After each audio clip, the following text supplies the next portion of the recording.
sir आईन विभाग दायित्व मध्य आपणक उपरे न्यस्त तेरे देश में भारतीय न्याय संहिता भारतीय नागरिक सुरक्षा संहिता और भारतीय सांख्य अधिनियम ये तीनोटी नूतन आईन कार्यकारी होगा राज्यर न्याय व्यवस्था क्यों बड़ परिवर्तन आसो देखते गोटे बड़ कथा जदि मु गोटे लाइन में पचारे मत एमर प्रोसिक्यूशन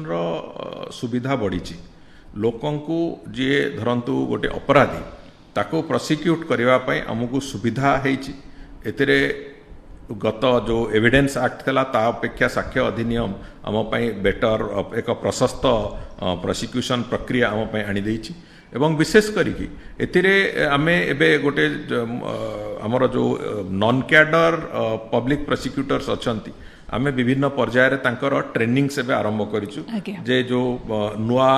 आईन सहित तांकर संपर्क आहरी बढ़ू आहरी से माने सक्षम होंतु से दृष्टिकोण आरंभ करथिलु एवं एई भितरे गोटे भल कथा जोटा एबे आमे गोटे ऑब्जर्वेशन आमे गोटे एबे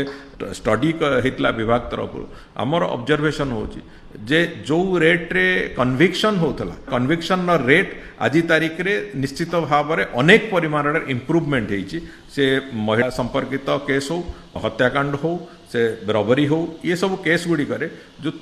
कन्विक्शन प्रोसेस को एटा निश्चित भाव में स्पीड अप करिछि एवं जुडिशियरी को एवं जो प्रोसिक्यूशन प्रोसेस को उभय प्रोसेस को ये निश्चित भाव में अफेक्ट करिछि एवं आगु को जीवा पई ये निश्चित भाव हम पई गोटे सुंदर रास्ता तैयारी करछि जा फल कि